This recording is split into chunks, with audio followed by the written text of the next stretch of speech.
All right, guys, here we go. Another week of the Monday Huddle where we will share with you tips, tricks, ideas to beat your Monday. I'm G. I'm Derek. Here we go. The quote for the day is, there are many opportunities in every single day, and Monday is the perfect day to seize them all. Yo.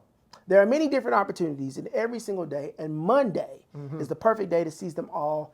Thank you for this wonderful quote. Isabella Koldras, Koldras. I don't know if I'm supposed to roll the tongue on there. Depending if she's Latina or... That doesn't feel like a Latin last name. Koldras, how about that? As American as I can get, Koldras, Isabella. You know, one of the reasons I love this quote is because I think that oftentimes we try to make Monday have a different value. Whether we put more emphasis on it or less emphasis, whatever it is. I like the fact that Isabella said that every day has opportunities. Monday is an opportunity to seize them all, which means that we actually get to establish the value that we put on Monday. People may tell you that Monday is the worst day. Some people say it's the best day. I know we like to get Monday off right with the Monday huddle and getting the week started. But how do you feel about Monday holding, possessing a lot of opportunities just like every other day of the week? Yeah. You know, yesterday, I will confess, I mean, we do these Monday huddles. I should know better. So I had to call, I purchased a spa, right? Okay. This amazing little six-seater, not speeder, six-seater with all these jets, you know what I mean? And so when I received this thing, the display on it wasn't working, so I couldn't set up the jets and all of that stuff, right? So I'm like, are you kidding me? So I called the office Monday morning, and the line was super long. And when they picked up, I told the individual on the other line, how are you, she said. And I said, well, it's Monday. Oh. You know, that is the greatest sin on the Monday huddle. There's no greater unforgivable Monday sin than to say, you know what? It's a Monday. But I checked myself and I said, you know what? There is no excuse. Monday, the reason why I'm calling you on today, this Monday, is because through the weekend I knew that you guys weren't open. Yeah. And so throughout the weekend I was saying, I can't wait for Monday to come so I can make this phone call. So it made itself a perfect day to seize the moment and get what I truly desired up and running. I can't wait for Monday. That has a feeling. Like, so when I think about things that I can't wait for, it's like I can't wait to eat. I can't wait to see my wife. I can't wait for the weekend. Yeah. I can't wait for that trip. I can't wait for the thing to come in from Amazon. I can't wait. Like, there's some things that I greatly anticipate, and my language communicates how eager I am about the arrival of that thing. And I wonder how many of us are saying, I cannot wait until Monday. I think when we talk about establishing value and seizing opportunities on particular days, I know people jam-packed, ooze their weekends with opportunities. Oh, when the weekend get here, when Friday get here, when Saturday get here, and they don't leave anything for Monday. They put everything on Saturday, they put everything on Friday, just to have Monday be the low spot. But what I just heard G say, and I absolutely love it, is I cannot wait for Monday to get here. So as you saying that, I'm thinking that I do a lot of time blocking, right? Like on a set time, I'm doing this at that time, and I guard it really good, right? And some people are like, you can't do this time, and I'm like, ooh, I can. You know what I mean? Like, and sometimes I don't even want to say what I'm doing. It's just my time. It's my time, and you can't have it. Right, exactly. So I guard it. So I think as you're saying that, blocking, right? So the weekend, people say, I can't wait because that's leisure time. How about if Monday turns into a time blocking for what you're going to engage on going to the next level? People are not trying to level up on Friday. They're not trying to level up on Saturday. They're trying to turn up on Friday. Yeah, they level down, turn up. Right. So I'm wondering if the weekend is like time where you just get to like, but then Monday turns into, a time of expectation because that's where you're going to engage. Yeah. You can look at it from different dynamics and different perspectives. Good. How you're going to engage will determine your level of expectation per day. Friday, I'm expecting to relax. Monday, I'm expecting to level up. Now, when we take this framework and because we've told you all so many different ways to see the week, to see the weekend, Mondays. We talked about being aggressive with Monday and assertive with Monday. We also talked about befriending Monday and making Monday an ally. Again, whatever works best for you is what we want you to do. But what he's saying is if we can change our anticipation, it changes the way that we engage it. And so if we are trying to relax on the weekend and then level up and jump off on Monday to attack some of those goals that have been just kind of waiting in the back, that have been, I'm going to start that diet, I'm going to start exercising. And everybody always starts on Monday. This is my last cheat meal. This is the last drink I'm going to have. This is the last dessert. Yeah. This is the last time. And they use Monday to jump off on those things that they find value on. So I think if we can reshape, reframe, again, the way that we see Monday as an opportunity, as a jumping off point, then inevitably it'll change the way we engage it. And I love that reframing concept. You know what I mean? Like there are pictures at my house that they're old and they're beat up and like, you know what I mean? Like they don't look good. Some of the edges are frayed and stuff like that. I see where it's going, folks. Some old school ones that are like black and white because they didn't even do color back in the day, right? And so that picture all by itself is ugly. You know what I mean? Like even it's like the edges are even like brown. It's probably some insects got on there. So on the back side, on the front side, there's like some insects that are like glued to that thing. But you put it in a beautiful frame. Yeah. That picture, it looks like you did that on purpose. Oh my God. Why? Because that frame changes everything. You know, I went to a frame store once. I had this picture that my wife had. And it's just been sitting around just kind of laying out. It was in a picture book. And I was like, that picture's too good to be in the picture book. And I asked her how come she didn't have it out. And she was like, well, I don't want to like put a thumbtack through it and like pin it on the wall. And I don't want to, I think it needs a good frame. Yeah, a good frame. She said, I think if I had the right frame for this picture, then it would make the picture way more beautiful than it is alone. And so I go to the frame shop, and it's the only thing that the guy sold. And I went in and I said, hey, man, I got this picture. It's about a little 5x7. I need a frame. He said, whoa, whoa, whoa, whoa, whoa, whoa, whoa, whoa, whoa, whoa. He slowed me down. You can't just pick any frame. No. You got to have the right frame for the right picture. And he started to ask me about the picture and who was in the picture and if it was a black and white, if it was old, if it was something that we wanted to protect, or if did we mind if it got a little dirty. Yes, was it sentimental? Then he started to ask about our house and what's the decoration of our house. And he was doing all of this to assess the type of frame that the picture should go in. Yeah. And we're talking about Monday. Your week looks different than my week. Right. It's living different than G's week. You could throw a rock in the middle of a bunch of friends and you're not going to hit the same week twice. That's right. And for us, sometimes in order to step into that thing the best way, the most effective way, we have to have the right frame. We got to frame it the right way. And frames are expensive.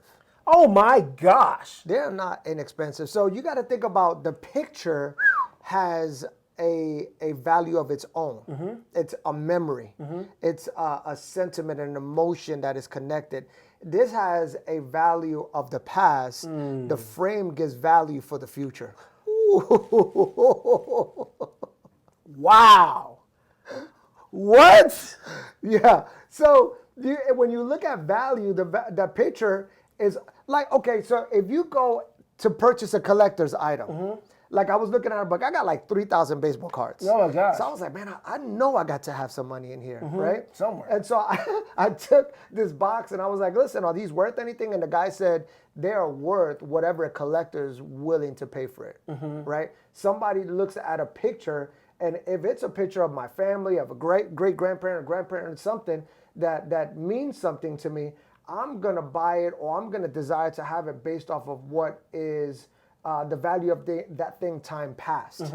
But then someone who doesn't even connect with that picture will look at a frame and now the value of it is changed completely different because now that's given value to it time forward. Man. How y'all gonna frame your week? There's so many different opportunities. There's so many opportunities in every day. This is what the Cauldron said, right? Isabella said there's so many different things. There's so much value in every day. Monday is a great opportunity to seize all of them. But it determines, it's impacted by how you frame it. So when you think about framing a day, or when you think about framing a week, to me, if I could use the 4 sides, I gotta reflect back to last week's session. When we talked about those cues, right? It's like if I could frame my day and my week with the information, the intellectual, right? That social, that emotional, and adaptability. What type of picture would I want to be in the middle of that framework, right? Everything that we drop on here, we're going to reference backwards. We'll talk about things that we're talking about forward. But I want to talk about what we talked about last week just for a little bit. If we give you the framework for establishing what a healthy Monday and a healthy week looks like, what are we doing to frame it effectively? What can we put inside the walls of our Monday that's going to make it picture perfect? What can we put in the frame of our week that's going to be exactly because we know what last week was, and it has its own value. But we're talking about moving forward. How can I use the frame to establish value moving forward? That's right. And here's the deal. When you're picking a frame, you already referenced it. You want the frame is going to match your walls. It's going to match what it is, the theme of the house, whatever color palette of your home, if you're into that sort of thing in the house. So that frame can't just be like, you can't get a medieval frame and you have a contemporary home. You could. It ain't going to look right. Yeah. So we're not asking you, and we certainly don't try, to frame in a way that does not make sense. Absolutely. There has to be a way, and we've said this many, many, many episodes ago, of the measurables, right? It has to be measurable. It has to be attainable. So don't look at your frame and be like, well, and then it's so far-fetched, it doesn't match your life.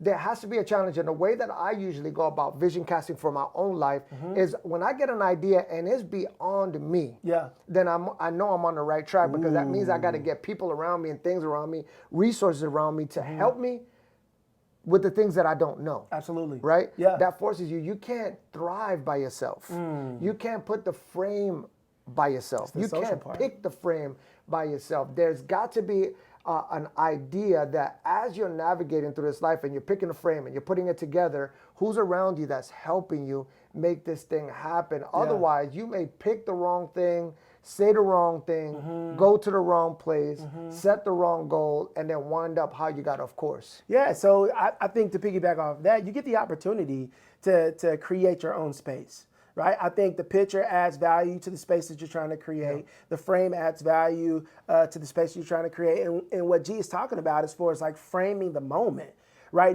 Being able to assess, right, where you are and which frame fits that scenario. I know I had a friend who was trying to look a certain way. And he says, I want to dress not for where I am, but I want to dress for where I'm going. That's right. That's good. Right? So there's an opportunity for you, even though we're saying that know where you are and frame for that moment, there's also an opportunity for you to frame your future. That's right. What do I want my future to look like, right? This is where maybe if you don't have a lot of money and you're trying to dress up as though you are fitting in a place, or you're trying to get your house to look like how it'll eventually will. And I know for my wife, she has pieces. She calls them pieces. She's like, I know this is what our house looks like now, but I want to put a vase in this area that's going to be like, this is what this area will look like. Or she may get some china or some, and she's like, I know right now we a family who eat on paper plates, and we get our plates from like Ross and Walmart. But she was like, I want a piece that will be symbolic of how I want us to be in the future. So it's very important to be able to assess and ascertain where you are now, but also you can get the opportunity to frame your future, right? There are lots of people who have an expensive picture and no frame, but there are also people who know what the framework looks like and they don't have a picture in there yet. That's so good. So for you all, as we're trying to figure out what this Monday looks like, again, we give you 10 sessions, 11 sessions, 12 sessions on what a Monday can look like. Come into it from the weekend, figure out what you did last week, right? Think of today with the future in mind. Like all these different ways, you have to figure out what it looks like for you. That's right. What does your space look like? What does my life look like? What are my capabilities? What's my capacity? And then build your Monday and your week out from there. That's right. Listen, you got to get balanced. We got to get balanced, right? Absolutely. And then we have to stay balanced. So what do we frame? We got to frame fun. Ooh. We got to frame family. Yeah. We have to frame career. We have to frame our finances. We have to frame your business, right? What does framing a business look like? There are individuals that I know that have a business, right? But they didn't set up an LLC. They don't have a business account. Everything is running out of their own personal account. See, we have all of these pictures. We have our family. We have our spouse. We have friends. We have all of these things, right?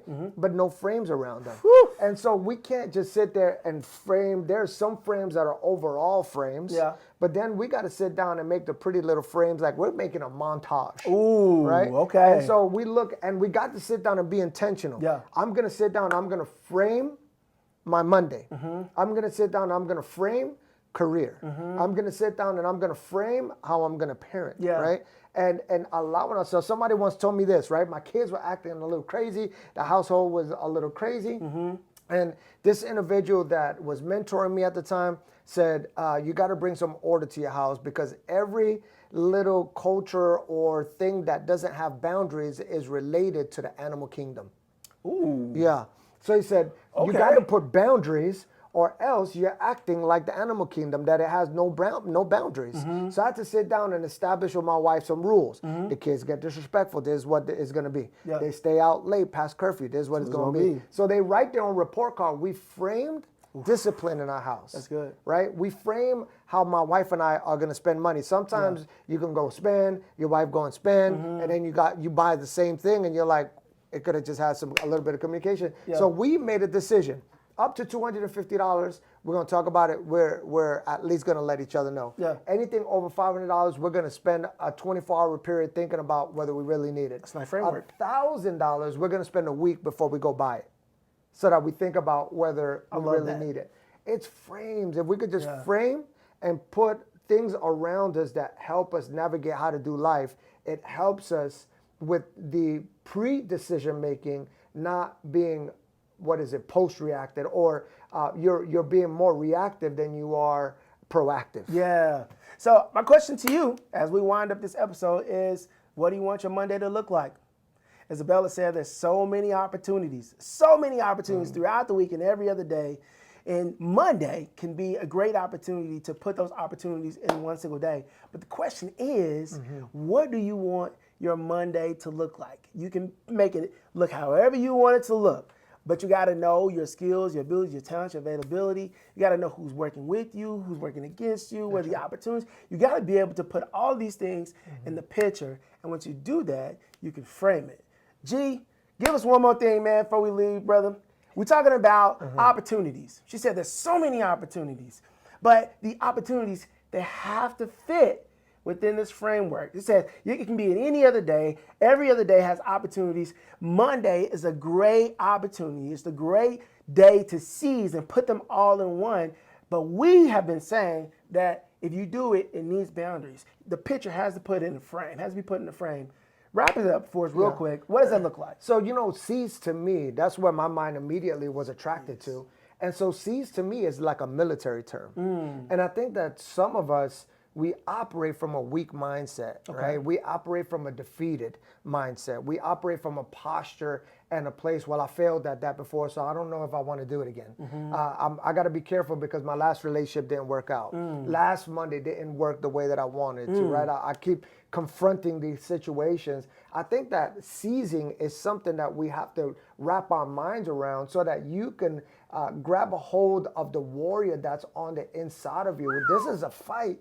And we're in the fight of our life. How about we just fight back, right? And so often we're dodging and we're weaving and we just don't want to get hit. It's your time and your moment to begin to swing back and seize the moment. You begin to call the shots. You steward your life. You tell your money where it needs to go. You tell your time where it needs to be spent so that you can grab a hold of your Mondays by the throat and allow your days of success to be ahead of you and not constantly stuck in the failures that have been behind you. Woo! Monday a huddle.